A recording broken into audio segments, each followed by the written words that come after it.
Oh, I really thought Mom had saved a lot of money, I said. Didn't I tell you? Just kick her out already. Why keep a jobless burden here? I had been living with my son and his wife for 4 months, and they had drained my savings. They treated me like a servant. I had enough, so I left quietly.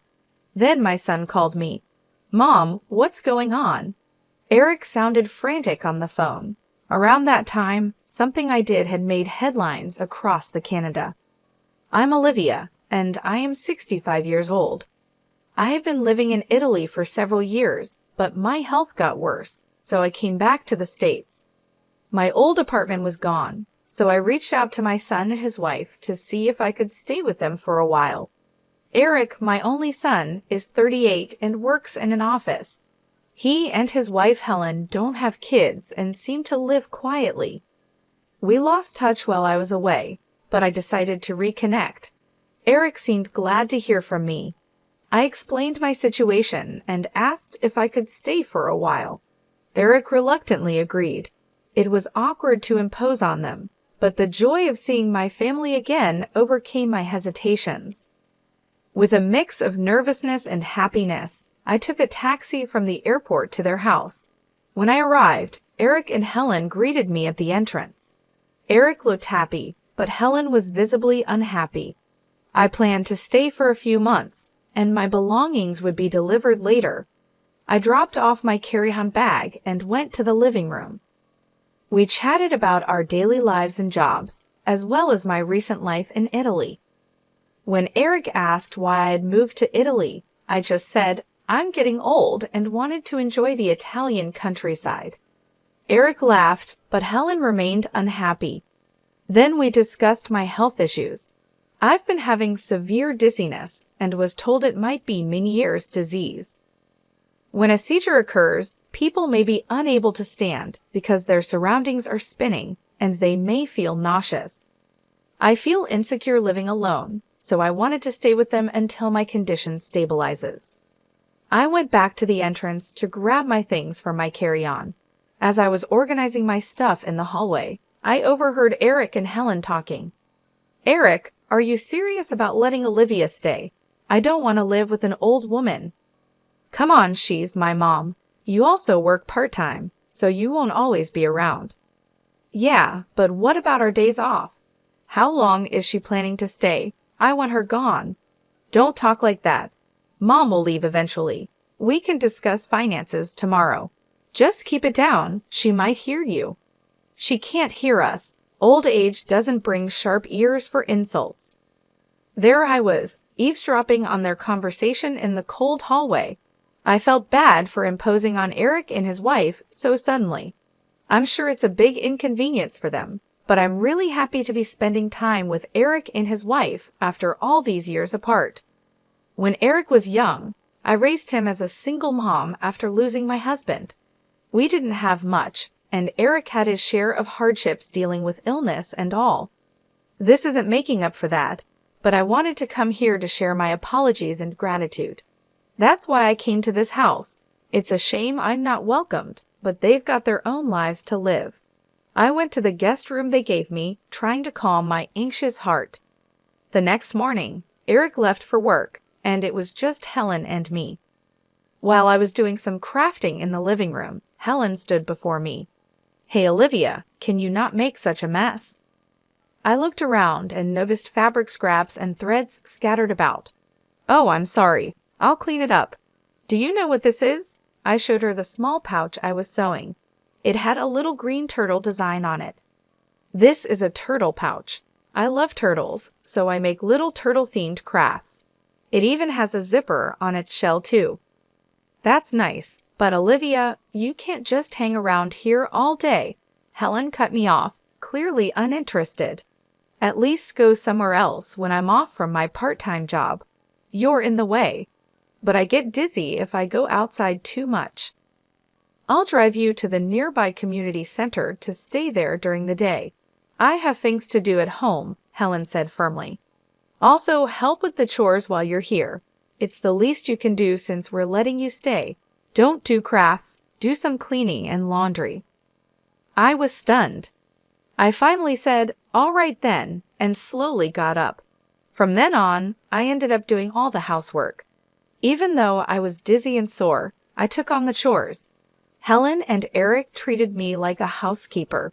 Helen seemed addicted to social media, always on her phone. It looked like she hadn't been keeping up with the housework before I came. That night, Eric came home and asked, "Mom, did you bring your bank card?" He smiled as he talked to me. "I don't mind you living with us, but life costs money. Could you chip in?" I looked at Eric over my reading glasses, nodded, and stood up. I pulled the bank card from my handmade pouch and handed it to him. He checked it quickly, and his face tightened. "Wait, Mom, is this all you have saved? Any other accounts?" "That's all I have. I don't need much at my age. No chronic illnesses or anything," I said, smiling. As the conversation continued, Eric's expression darkened. "Man, this is not enough money, not even $20,000. You said you were living large abroad, so I assumed." Eric kept pestering me, asking if I had any more money. When I said no, he sighed and slumped his shoulders. "Fine, I'll hang on to this cash for now. I'm doing you a favor letting you live here, so this is the least you could do." After getting my account password, Eric grabbed my bank and debit cards and left the room. That night, lying in bed, I could hear Eric through the wall that separated our rooms. "Oh, this is a letdown. I totally thought Mom was loaded. Our household is actually in the red. Shouldn't have said she could stay. See, I told you. Kick her out already. That jobless moocher brings us no benefits whatsoever." The two of them seemed confident I couldn't hear, talking freely in the next room. Or maybe they wanted me to hear them. In my cold bed, I held back tears of loneliness and sorrow. The next day, Helen had a day off, so she drove me to the local community center. I opened my cargo bag to continue my handiwork in the lounge area, but realized I had left the essential fabric at home. I hesitated but couldn't ask Helen to go back and get it. Fortunately, my dizziness was under control today. I knew this area, so I decided to take a walk home to get the fabric. Finally arriving, I glanced through the veranda into the house. Helen and an unfamiliar man were there. At first, I thought he was a visitor, but they seemed intimately close. I hesitated outside for a while, then turned back without entering the house. So that's why they wanted me out, so I wouldn't interrupt the affair.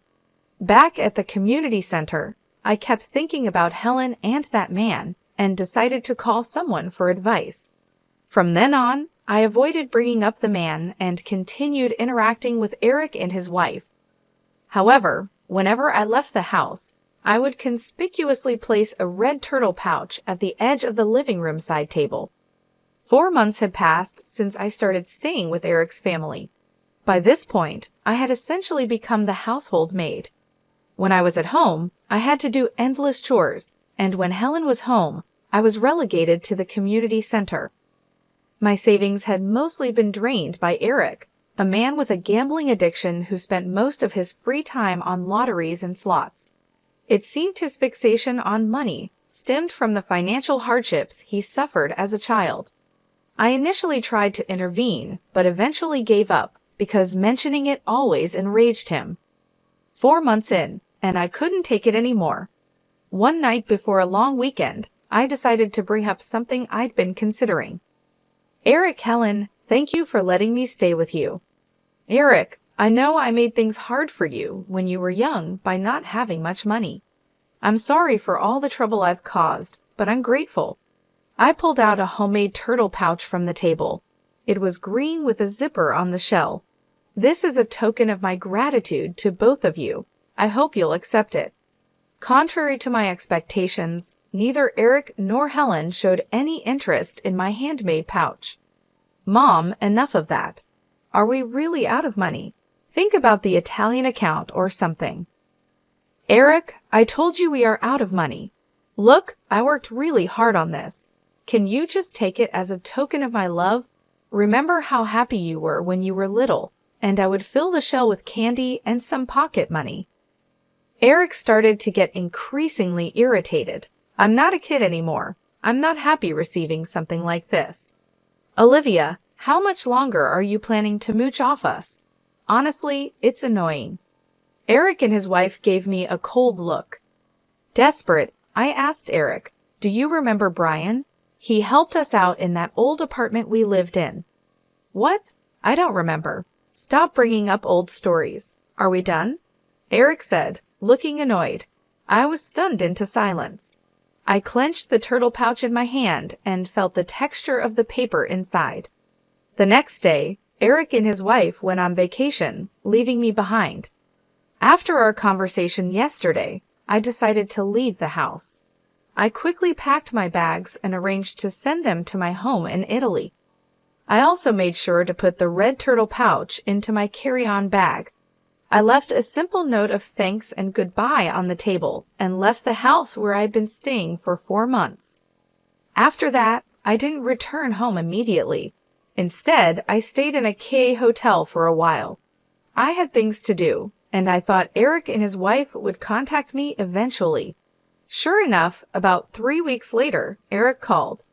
Mom, what's going on with the turtle pouch? It's yours, isn't it? Eric yelled over the phone. Ah, you noticed? I said. I wasn't surprised when I saw the news on TV. The turtle-shaped pouch I had planned to give to Eric and his wife had a check for $2 million inside it. It was my way of saying thanks for all they had done and to apologize for any trouble I caused when I was younger.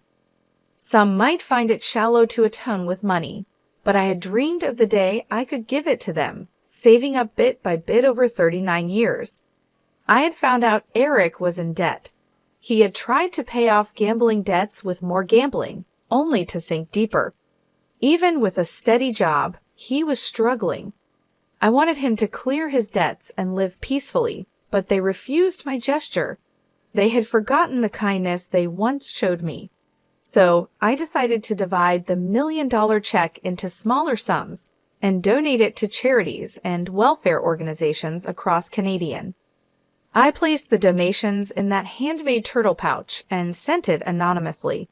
The turtle pouch became a sensation, making headlines and trending on social media. Helen saw it on social media. Isn't that the turtle pouch Mom made? So that means you were going to give us one filled with money too. Yes, exactly. That was my way of saying thank you and sorry. I had been crafting both the pouch and saving the money to give to you. Well, you could have said that. We would have taken it if you didn't want my feelings. Then you don't need my money either. Eric was yelling on the phone, completely unhinged. It's my money. How dare you deceive me? Give it back. I couldn't listen anymore and pulled the phone away from my ear. After a moment, I spoke. All right, calm down. You're giving me a headache. There's one more turtle, and if you really want it, it's yours. Eric finally settled down and reiterated his desire for the turtle. We agreed to meet later at a cafe. On that day, I took the last red turtle in an envelope to our meeting spot. Eric and his wife were already there and demanded the money before I even sat down. When I silently pulled out the red turtle, Eric snatched it immediately and unzipped its shell. Inside was not a check but a small electronic device. What the heck is this? Eric said, confused. He fiddled with the device and found a tiny button. He pressed it, and a voice began to play. Helen, standing next to Eric, immediately changed color. It was Helen's voice talking warmly with another man that wasn't Eric. What is this? Why? What's happening? Helen seemed to finally realize it was a recording of her having an affair. She tried to snatch the recorder from Eric's hand, but Eric didn't let go. While they grappled, I opened the envelope I brought and laid out several pictures on the table. These were photos of Helen cheating with another man at home. Faced with irrefutable evidence, Helen was flustered and kept saying, "Why? Why?" Eric picked up the photos one by one, examining them intently. Since I came to your house, something seemed off. A friend told me I could hire someone to find out and even offered to cover the costs. What's your problem? Why would you do this? Well, you're my son's wife. It's sad to think family is deceiving each other. You'll understand when you're older. I guess fate brought me here to discover your infidelity. Helen, have you been lying to me all along? Since when? Eric, you've got your own secrets too. If you're blaming her for cheating, you need to fess up as well. What? I've never cheated. What about your debt? Eric fell silent, and now it was Helen's turn to speak. What about you wasting all your money on gambling? I only use the money I earn, and you have your part-time job, so you should have some money. Listening to their squabble, I sighed. This couple had somehow managed to keep it together until now. Neither of you has any money. Eric, you're $50,000 in debt. Helen, you've been giving all your earnings to your affair partner. I had the investigator check your finances too, I said.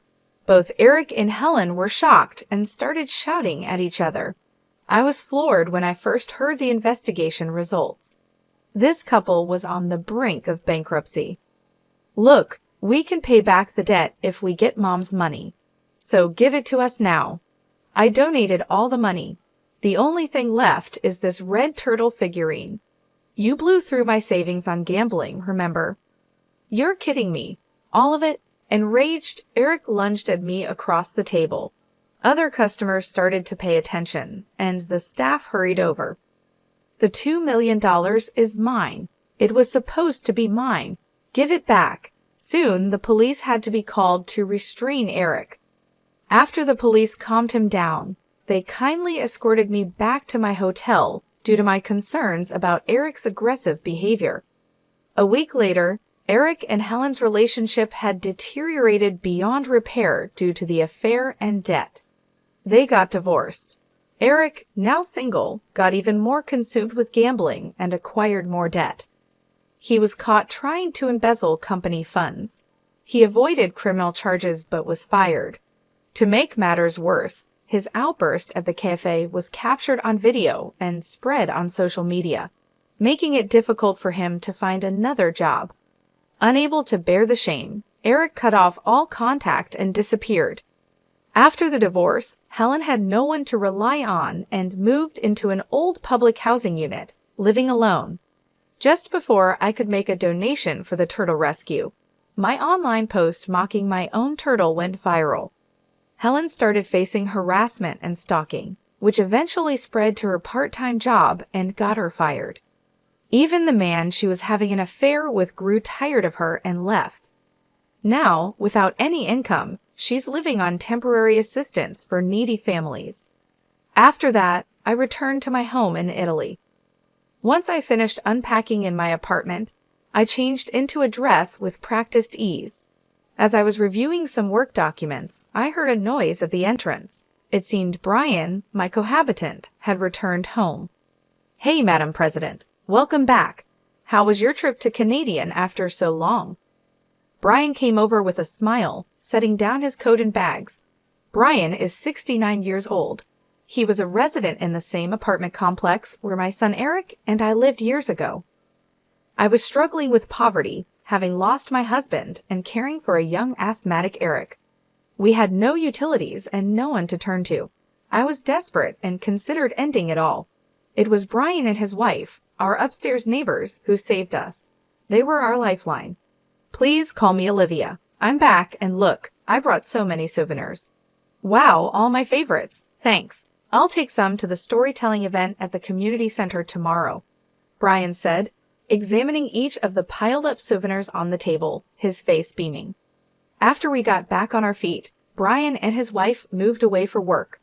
Years later, we bumped into each other in the city, and I began helping with a support program for the needy that Brian had founded. By then, Brian's wife had passed away, and we started working together as business and life partners. I've been leading the organization since Brian retired a few years ago. What started as a small operation by Brian and his wife has grown into a large-scale international organization over the past 32 years. Currently, we're focusing on supporting single moms in raising their children. We moved to Italy a few years ago to study their advanced support systems. Although we have become quite well known in Italy, we're still not widely recognized in Canadian. I plan to expand our activities there soon and wanted to spend time with Eric and his family as just a mom before they found out about my work. In the end, I couldn't get them to understand how I felt, but that's their choice. Even if it was for a brief moment, I was happy to spend time as a family. I am now 65 years old, but it's just 65.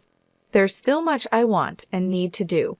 I straightened my back in my dress and began thinking about my international speech for tomorrow.